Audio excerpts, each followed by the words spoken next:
And I guess that's how they kick things off today at that big horn. But as we are, looking to, um, make things better, uh, the leaders are doing their part, and I think us as community members, we need to do ours. And I think that's staying engaged, being neighborly, and understanding that as the politics might have changed, we haven't. And Don, I grew up in White Rock, so just across the border from you. I spent a lot of That's time. where I met my wife. It's a lovely town, but It a is. lot of cross-border travel, extremely close neighbors.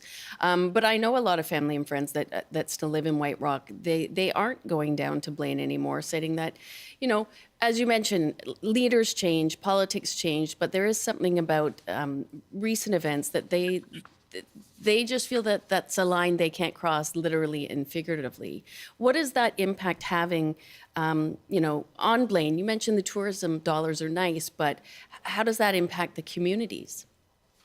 Well, the community at first is really, so right now border traffic is down. Hmm. The hardest hit so far has been, I would say, gas. As you guys have Right. adjusted gas taxing, and so is Washington State. Ours went up, yours went down. So we have a little bit different balance that's going on. Hmm. Um, as we are all looking for how do we do business going forward in the future, I think a lot of us have realized that we need to rely a lot more and shop locally. And that's both communities. Hmm. And I always think that's a plus. Um, but right now, it would be nice that we could fill our restaurants with more Canadian visitors like we have in the past. Hmm. But we market now to Seattle and further south. And we're looking at other more, you know, creative ways to be more enticing, other states even, and reaching out to more tourism boards. So we're just trying to augment and segment outside of what has been the norm for so many years. Mm. What was reliable is now, forced us to actually come back and start doing more work harder to be a community together. I think more, again, come back to focus on our local community more than all the big global politics that we can't control, because we can't control what the leaders do at the end of the day. Mm. And sorry, Don, in your No, you're good. community and your friends and people that you're surrounded by, I'm sure there are differing opinions on politics and leadership there. How is that impacting the communities? Well, really, it hasn't been. So I think everything is kind of eased for us Okay. right now. So we don't see, there's not a lot of political talk right at the moment. Everybody's more focused on the summer, to be honest. I mean, everybody wants to talk about the positive things that are going on and stay away from the things that are kind of more toxic and, I hate to say it, the news. More people are concerned about what is going on with the local high school and the local theater groups Okay. than they are with, what's going on in Washington, D.C. So they're just looking inward a little bit more. Absolutely. Focus in your backyard and make sure it's the cleanest, most beautiful backyard. If you have the best garden, your neighbors will want to come hang out there regardless of everybody else. Don, I will let you get back to your festivities, but I really appreciate you taking time with us today. And again, happy 4th of July. Absolutely. We look forward to it. Come down and visit later today. We're going to have this parade and everything going on. It'll be a wonderful day. All right, enjoy. Thank you. Thank you. And that was Don Enos, Vice President of the Blaine Chamber of Commerce, live from their old-fashioned 4th of July parade. And we want to hear from you. Where does your relationship stand with the U.S.? Call us at 1-800-825-5950, 604-669-3733, pound 690 on your cell phone. You can email bctoday@cbc.ca. And we're streaming live on TikTok. You can comment there. Our account is CBC British Columbia. One TikTok comment from Megan says, yeah, but it's the principle. Hold your leader to account. He ruined the relationship intentionally. We can never trust you again when you flip the script so fast without fallback. So hold Trump to account and don't try to guilt trip Canadians for not wanting to go to a country that threatened to annex us. That was from Megan on our TikTok account. And joining us now for this conversation is Terri Givens, UBC political science professor who grew up in Washington State, and we've reached her in California today. Good afternoon, Terri. Nice to see you again. Good afternoon. Thanks for having me. So yesterday's big news was the narrow passage of Trump's mega bill by the U.S. House of Representatives. What has the reaction been south of the border where you are?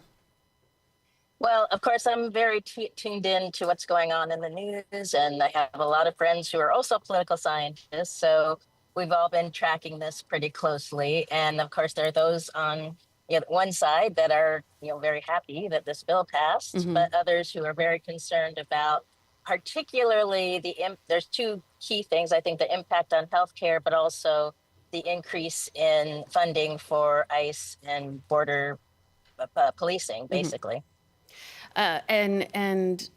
Americans typically mark the 4th of July with fireworks, but things are a little bit different perhaps this year.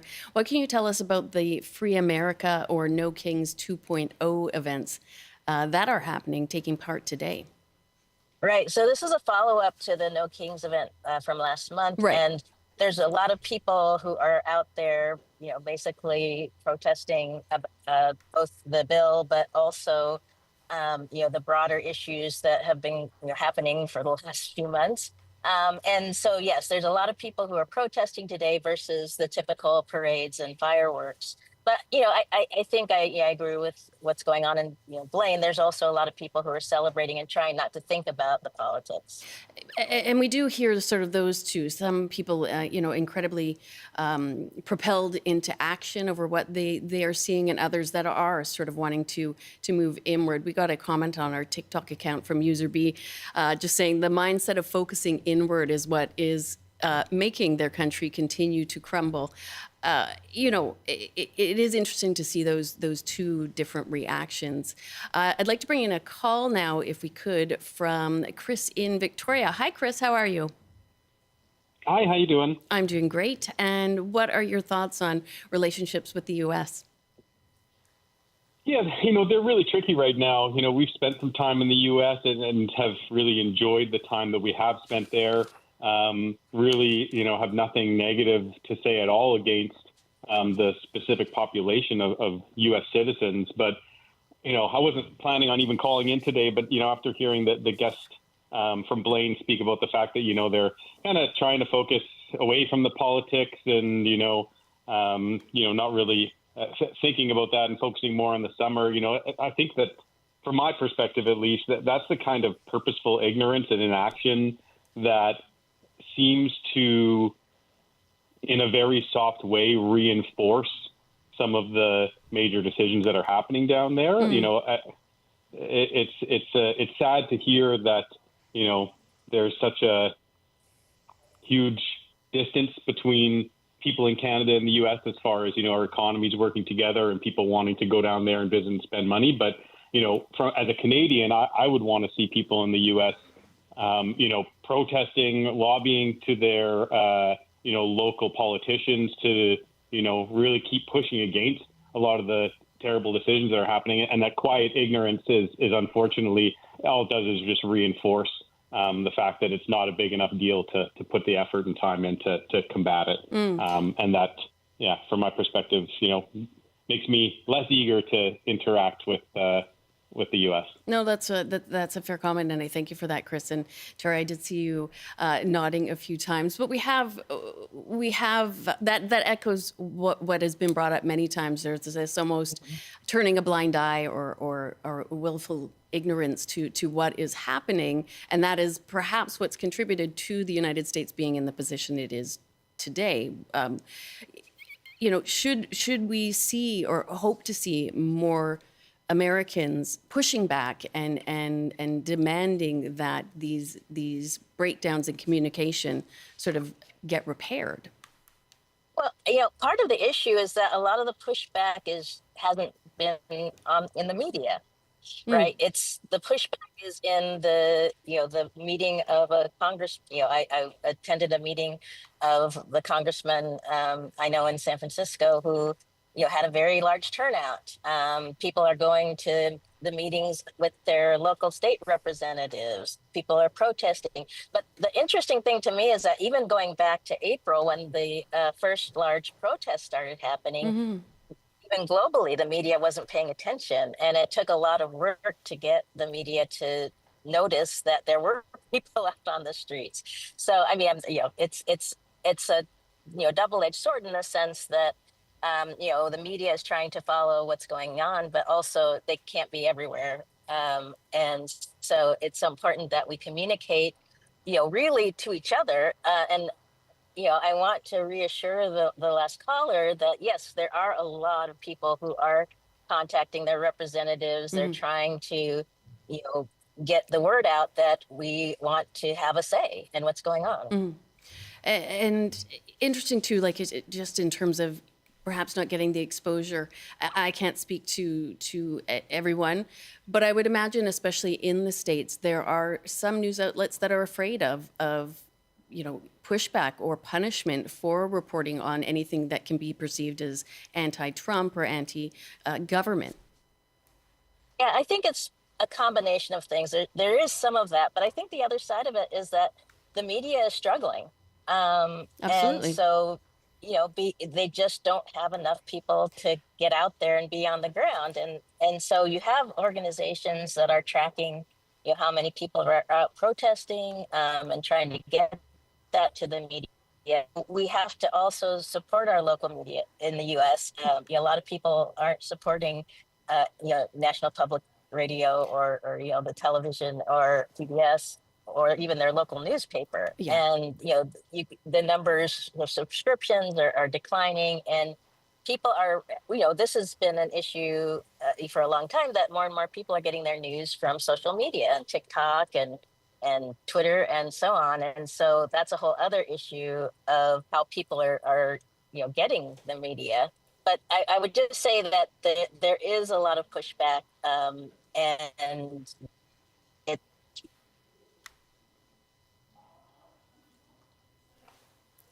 Oh, we've just had a little technical issue with Terry. She's frozen, but we'll just take a call right now from Greg in Vancouver. Hi, Greg. How are you? I'm very well. Thanks for having me. Oh, anytime. So how are you feeling about relationships with the U.S.? Well, I agree with the gentleman that called before. We can't turn a blind eye to the willful ignorance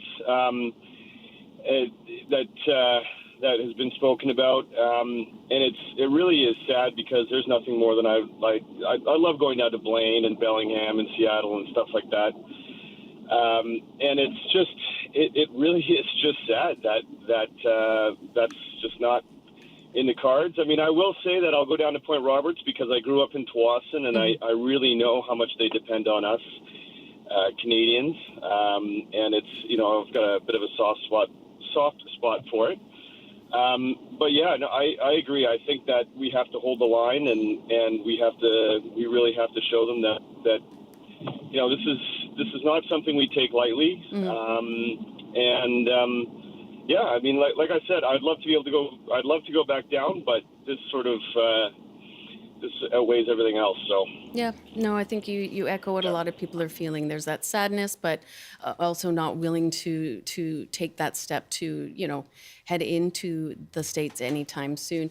Terry, we have you back with us. Sorry, we had a little bit of a technical glitch there, but you always... Sorry about that. No. It's great that you're able to join us whenever and however. I do want to take another call now from Charlene on Main Island. Hi, Charlene. Hello. I'm you? a dual citizen. Oh, interesting perspective then. How are you feeling? I haven't been across the line since 2016 till the Orange Madman got in the first time. Okay. And it breaks my heart because I have family in California. I love the desert Southwest. It's my happy place. And absolutely everything that is going on there right now is stuff that's destroying that, destroying families, destroying the landscape. I'm a political junkie, and I pay far too much attention to what's going on down there. And one of the things that I find interesting is when you have guests like the chap from Blaine, and then I think of the incredibly weak efforts by the Democratic Party to do pushback. Hakeem Jeffries can do a filibuster, but where is really strong leadership? I don't see a shadow cabinet.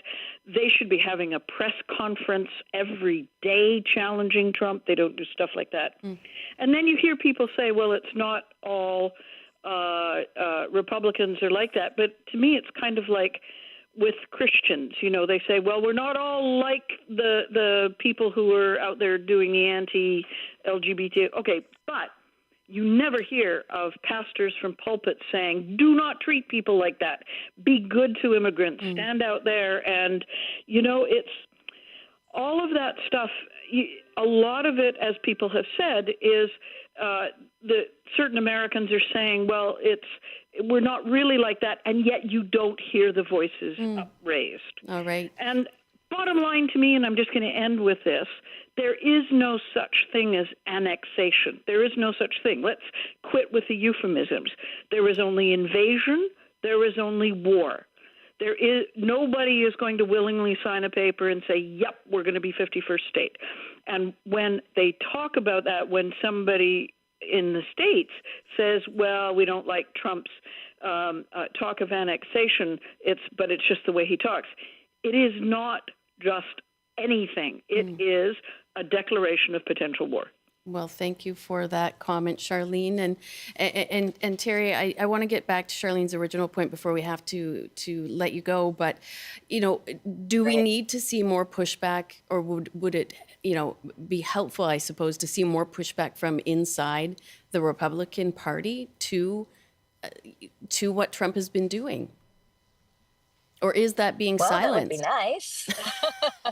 I mean, it is being silenced to a certain extent. I mean, I was watching yesterday, and somebody like Lisa Murkowski from Alaska who was saying what a horrible bill it is, but then turns around and votes for it.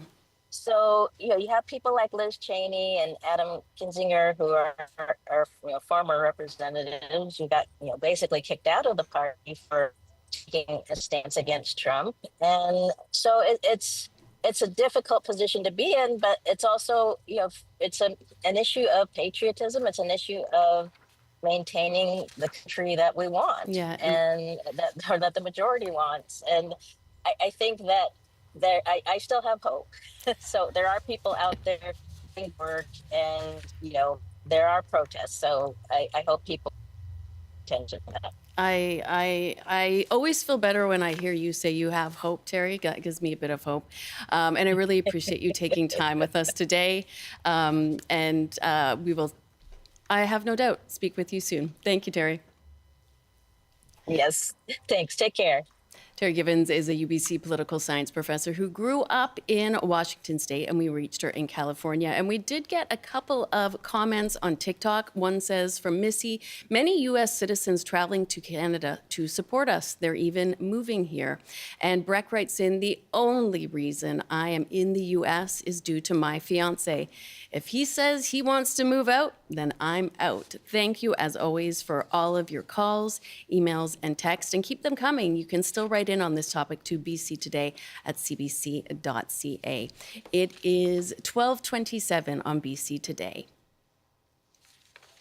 And we did get a lot of emails yesterday, as Americans celebrate their Independence Day, our country has just come off Canada Day celebrations. Generally, Canadians consider themselves more muted in our patriotism than our neighbors to the south, but we have our own barbecues, fireworks, and flag waving. But how much of a difference is there when in between our two countries? Randy Boyagoda is a writer and professor of English at the University of Toronto, and he spoke about this earlier today on the Early Edition with Gloria Makarenko.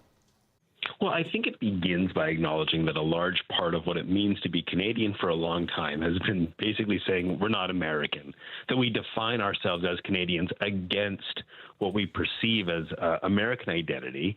And I think that's especially the case, Gloria, when it comes to questions of patriotism. Now, while acknowledging that inside the United States itself, there can be a whole variety of American attitudes towards the question of patriotism, I think it's fair to say that when you think about American patriotism these days, certain images, certain sounds come to mind, a sense of kind of enthusiastic, if not even aggressive embraces of national symbols, of the flag itself, kind of a chest-thumping pride in country. And that's really not been the Canadian way. Canadians have, I think, historically had a more modest approach to patriotism, but maybe not so much these days.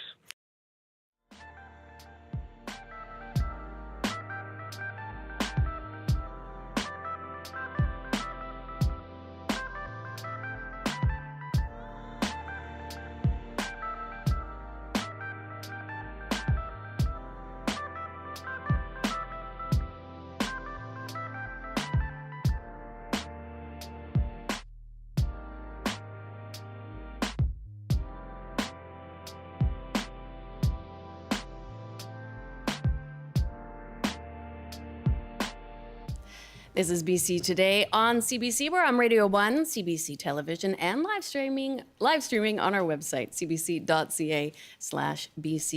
Find us on YouTube at CBC Vancouver and on the CBC News app. And it is now time for the CBC News with Robert Zimmerman. Good afternoon. The provincial government is committing another $730,000 to tackle hate crimes. The funding will help expand the capacity of the RCMP's BC Hate Crimes Unit. The unit currently has 2 members, and the funding will add 5 additional officers and an intelligence analyst. The search for a man missing around Shannon Falls near Squamish has been called off. Alexander Nguyen was reported missing Canada Day after disappearing while hiking and sightseeing with his parents. Squamish Search and Rescue says more than 50 people along with helicopters and drones were deployed to look for him, and the area has been thoroughly searched. And Vancouver City Council is looking at lowering the speed limit on side streets to 30 kilometers an hour. City staff is recommending the change. Council will discuss the staff report at its meeting next Wednesday. And now the forecast on the North Coast, a mix of sun and cloud this afternoon with a high of 16, highs reaching 20 with some sun and cloud in the Peace. In the central interior, including Prince George, mainly sunny with a high of 22. Highs getting close to 30 with increasing cloudiness this afternoon in the Kootenays. In the southern interior, including Kelowna, mainly sunny with a high of 30. And for Metro Vancouver, Greater Victoria and the Fraser Valley, lots of sunshine this afternoon with highs reaching 23. That's your CBC News update from Vancouver. Thank you for that, Rob. Question, I hear there's a wee little tennis tournament going on right now. That's true, Do you know anything about that? I've been watching a bit of it, yes. It's very entertaining. Yeah? They play on grass. Oh, yeah. Very traditional. It is, Oh, yeah. okay. And do you play on grass? And they're wearing whites. I have, but not You don't like to normally. talk about it? No, sure, I'll talk. Yeah, of course, I like to talk about it, Amy. You can It's go tennis. back to watching Wimbledon. Okay, thank All right, you. we'll talk to you See later. you. Now, yesterday we explored community safety and the best ways to keep your city safe. Many of you disagreed with extra policing being the answer and want the root causes such as addiction and mental health to be addressed. Spring said, a question that must always be asked when we talk about community safety is, who do we consider community? Whose safety are we talking about? While, of course, it is important for everyone to feel safe in their community, I find the discussion is rarely about the safety of those folks without a place to sleep. What about their safety? Mina said traffic makes people even more agitated. The traffic in downtown Victoria is unbearable for many. Same for the downtown east side. So, much less traffic, much less violence. Joseph said, about the extra policing, how about they work full-time on removing illegal drugs from the streets? And from Joanne, I took criminology courses many years ago. We studied safe cities, and Tumbler Ridge was designed with input of designing this town to see if they could change criminal activity, especially in areas like industrial areas. I've lived in Victoria for 40 years, and when my daughter was in her early 20s, I always lectured her about very minimal street people in the mid-90s and not to approach them. And now we have no idea if somebody in a psychotic state will be dangerous. We don't go to the city anymore. Thank you for your emails.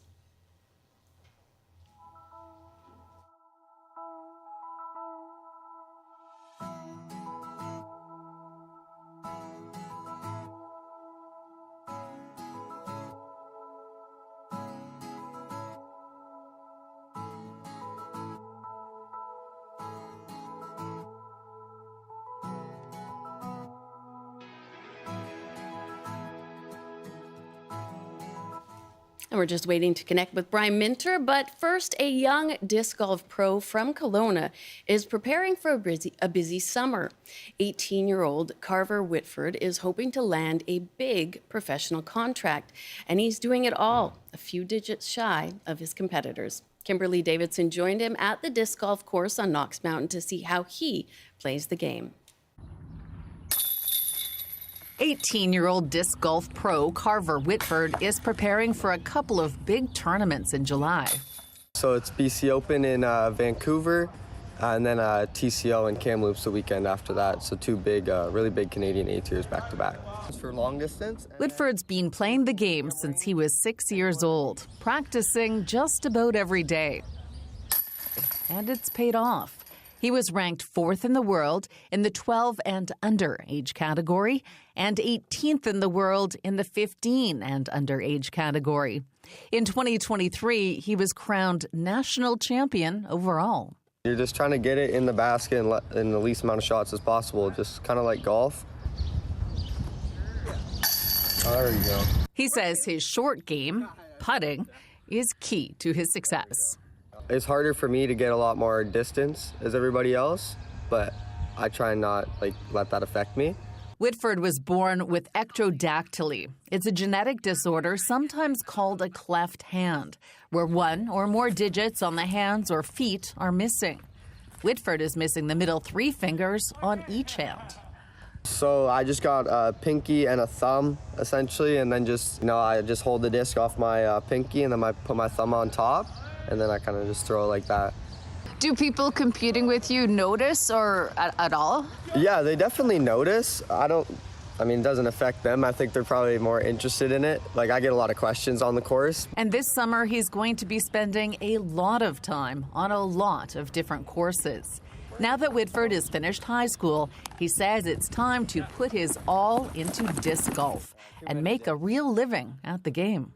Is it really a possibility to make a living playing disc golf? Yes, it is. There's pros out there making $1 million contracts, and that's from hard work and dedication, and hopefully I can get there too. And a good start would be clinching a major title this summer. Kimberly Davidson, CBC News, Kelowna.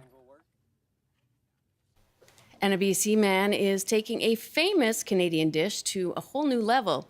He built a poutine catapult that flings fake cheese curds into a giant mock poutine. It was for an event in South Central BC.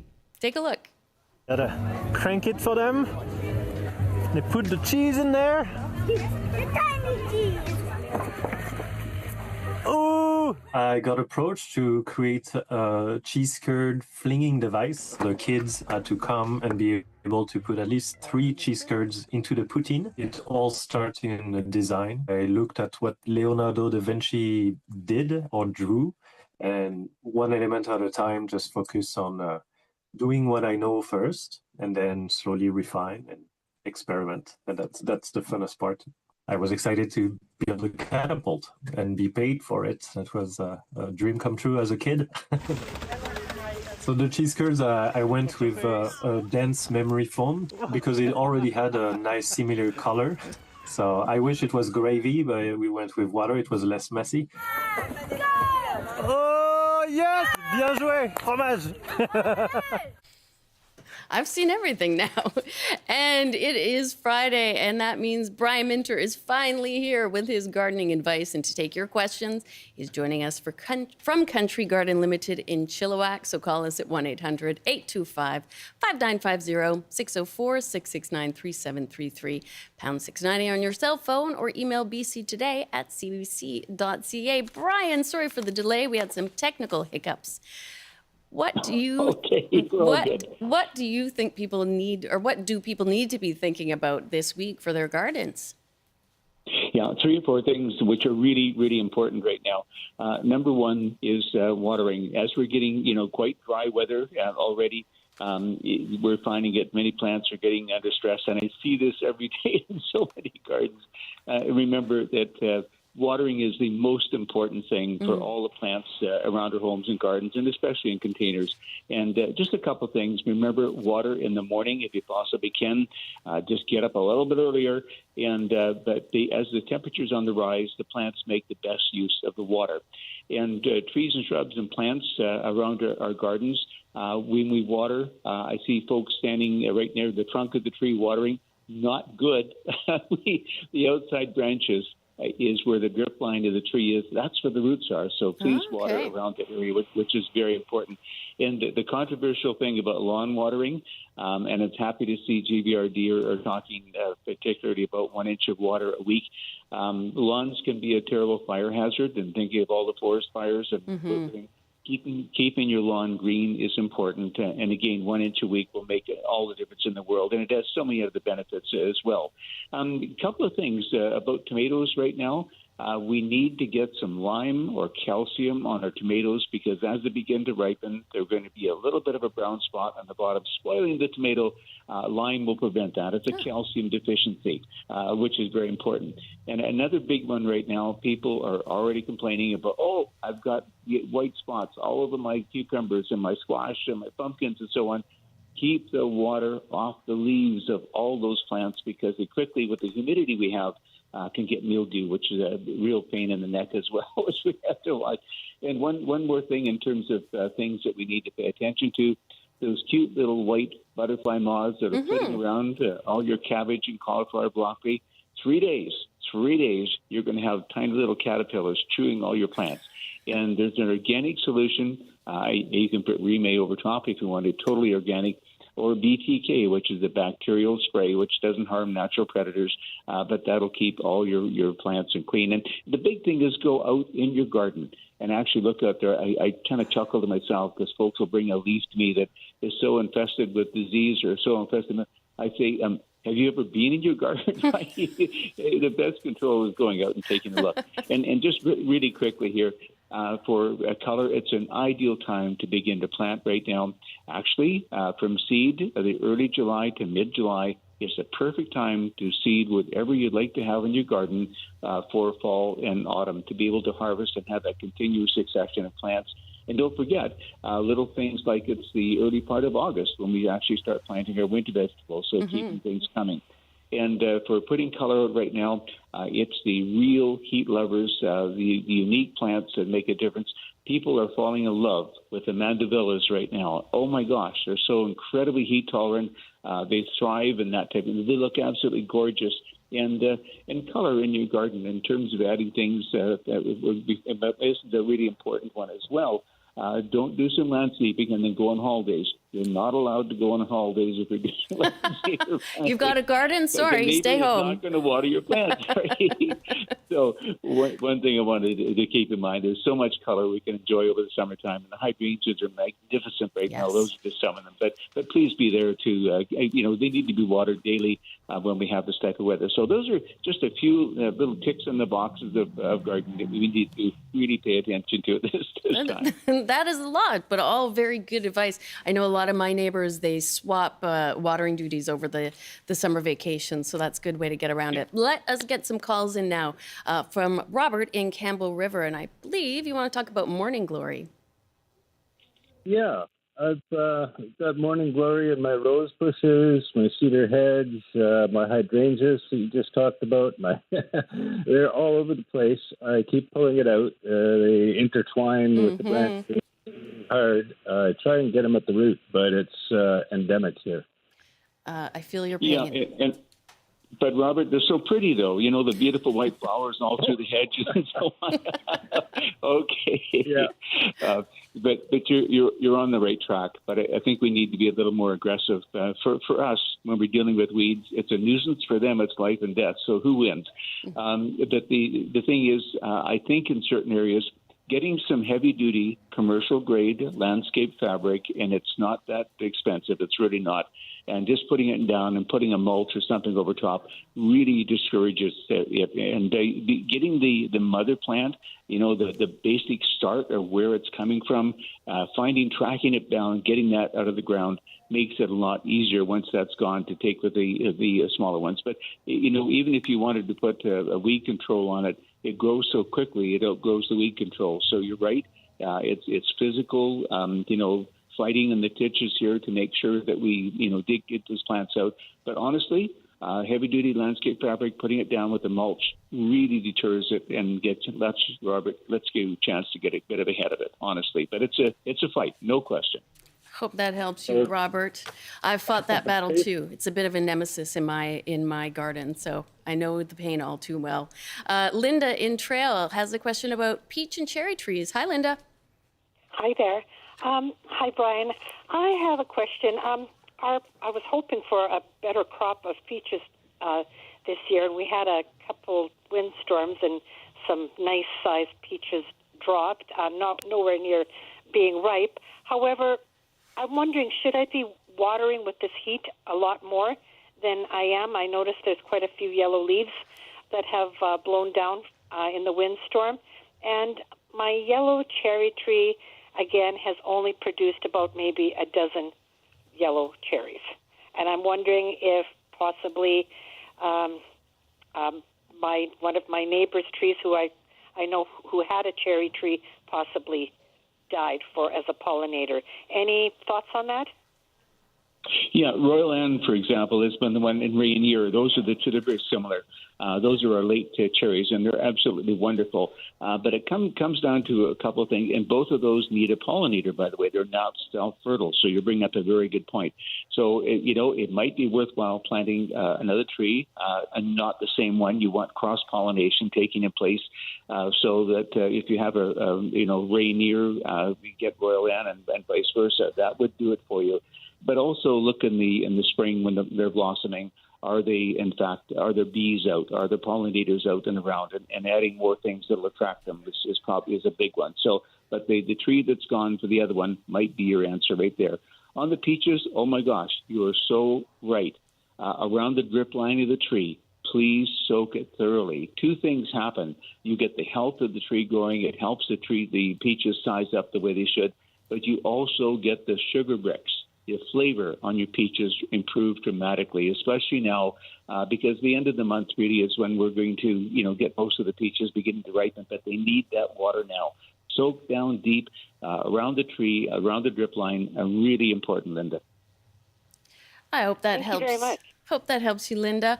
We also got an email in from Peter, and he writes, this year we have a lot of crows around our place. Crows are attacking my potted plants. Dirt everywhere this morning on my patio. What can I do? Sorry, that was from Jane. What can she do about the crows, Brian? Anything? Same thing's happening around our home right now, absolutely.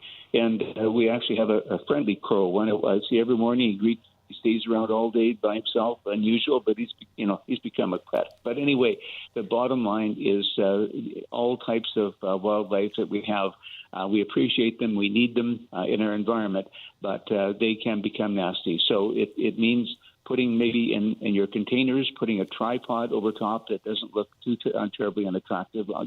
I would take 3 pieces of a green bamboo and wrap some of the netting, the really fine netting we would use for peas and other garden. It doesn't look bad, and the plants will go through it and fine. But tripods and netting around the outside, that's what I'm doing, and having great success with it. And also, we have a lot of squirrels and a lot of rabbits right now in people's gardens everywhere, hearing a lot about that. And again, getting netting, simply run it over top. The plants will grow beautifully underneath, but it will save your crops. So really, really important. All right. Thanks for that. And I'll have to hear more about your pet crow one day, Brian. We'll head now to Victoria. It's fun. We're making friends. I love that. I'm always trying to make friends with the crows in our neighborhood. Victoria in Port Alberni, how are you? What's your question for Brian? I'm good, thank you. And hello to Brian and to you as well. Hi. I have, good morning or good afternoon. I had bought a yellow egg plum at the beginning of the spring, and it's a semi-dwarf, but it is absolutely covered with green fly. I have never seen such an infestation, and I've sprayed it twice with Endor, safe as Endor, and it still seems to be having a problem, and also it doesn't seem to be putting out any new growth at all. Yeah, Victoria, thank you. And a lot of folks are in the same situation. Three things. Number one is what I would do when you have a real bad infestation. I take the garden hose out in the morning and I just spray most of the aphis you can get off. I do this all the time. Spray it everywhere. Knock a lot of them off the tree. Their predators will actually get them. And rather than end all, we're having, and personally having great success with a safer soap product called Trounce. Trounce is the cocktail of all fatty soaps. And just hearing so many good results from that. So that's what I would do for your green fly or aphis, which are becoming a real problem, but do knock them off. The other thing, it does take a while for many fruit trees when they're just planted this spring to root in deeply. So I think a couple of things. I always prune the tree back, and I would even do that now. Take some stress away from the roots, allow it to and you need to prune them anyway to get better shaping on the tree. And water thoroughly and deeply. And Victoria, I think when it's warm like this, even checking daily for a water, thorough watering, and using something like Root Booster. It's a liquid root starter around the tree to really help those roots get established. And that's the only reason it's having a little difficulty is just the roots aren't out there yet. But if you do those three things, I think we can turn everything around, Victoria. Now, the one thing on that tree, when you're saying to prune it, it seems to have all its branches coming from quite a short distance from the base, and they're all going straight up. Is that normal? For young plums, young plums it is. And remember, this is super important. You must take the center out of the tree now. Take the center right out, and then get the branches. And actually, you can put, if it's rooted enough, put little weights on the branches and tip them down so they start going like a weeping tree. Get the branches going horizontally, because horizontal branches will produce fruit for you. Upright ones, not so much. All right. Hope that helps you out, Victoria. But it will look more balanced once I actually prune something off the top as well, because right now they're very tall. Yeah.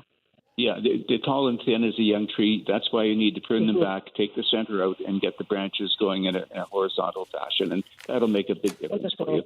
All right. Thank you so much. Thank you. Thank you, Victoria. We'll get a call in now from Sharon in Campbell River. Hi, Sharon. Hi there. How are you? I'm doing great. What is your question for Brian? Brian, I need your help on how to grow Japanese plum yew hedge. I have 5. I've replaced 2. They're still, the 2 new ones are dropping needles as well, and I'm wondering if I'm overwatering. Yeah, Sharon, you bring up a very good point. It is, and that's why soil preparation is incredibly important. We have such a diversity of different types of soils, and if you have soil with a bit of clay that'll hold a lot of moisture, that can happen. So, and the only way to know is, if you don't mind, with a small shovel or trowel, dig down to see how moist the soil is.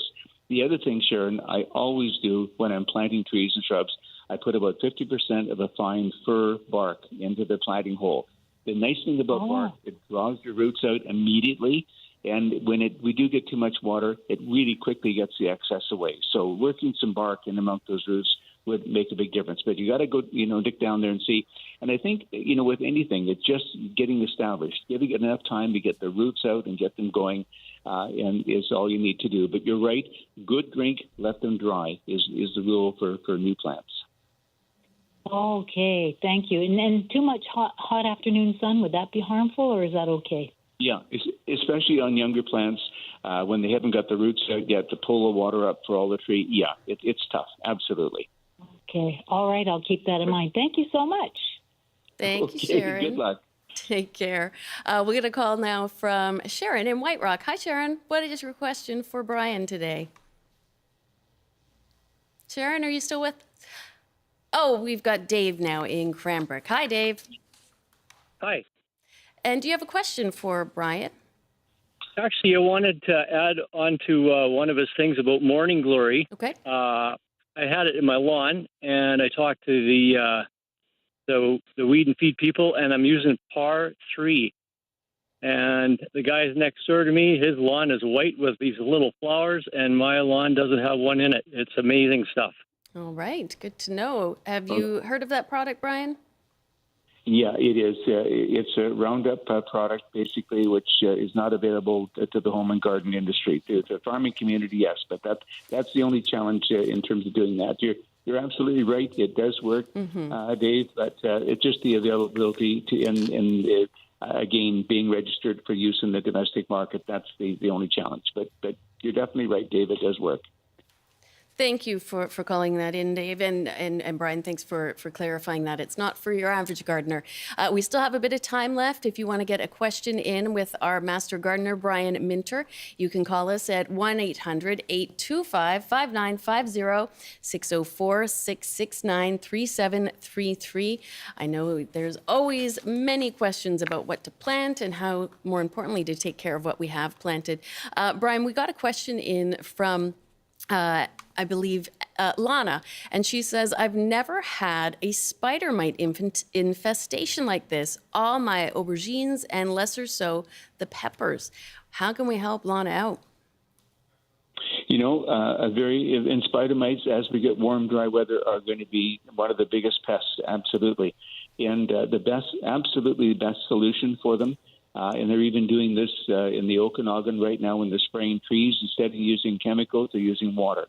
Spider mites hate water. And if you can get them the underside of the leaves and mist with water, it is the best deterrent, and it works like a charm to really reduce the population. That is excellent to know. Just getting one call in now from Jay on Vancouver Island. Hi, Jay. Do you have a question for Brian?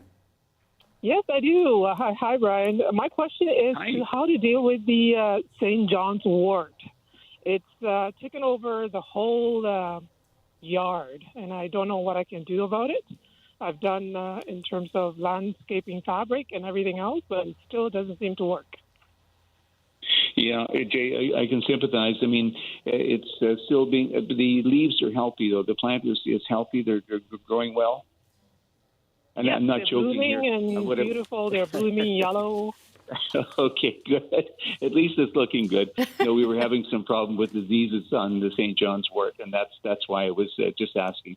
But no, it's like ivy and the invasive plants, and we have to give full marks to the BC Invasive Plant Council in terms of, letting folks know what is bad. But many plants we use as a ground cover can become invasive, and that's what's going on. And unfortunately, Jay, the only way to get rid of that is to dig it out. You have to go down deep to get those roots out. Nothing else will really it's so entrenched down there. It's so difficult to get rid of. But if you're really serious about it, you are going to have to do the dig out, I'm afraid. Oh, yes, I've done the dig outs. I think I've done like a foot deep into it, almost to 2 feet, and it's still coming back. So really? Yeah. Yeah. When you're using landscape fabric, are you using the heavy-duty commercial grade with the felt on the bottom? Yes, we did, and that's what we end up using. We had to hire somebody in to come and do that, and it still pokes right through. Yeah. I guess our Invasive Plant Council in British Columbia, that's why we basically shouldn't be putting certain types of ground covers in, because they just, create the problems you're having, Jay. And I sympathize with you. The only thing is, if we go through this again, originally you can never get every root out. There's some going to come back out. And it's just keeping on top of it until, you can actually win that battle. But there is no secret solution. There's no particular herbicide that's going to help you out in this battle, because it's basically roots down under the ground. So it is a battle. Okay. Yeah. Brian, we are out of time for today, unfortunately. Well, thank you so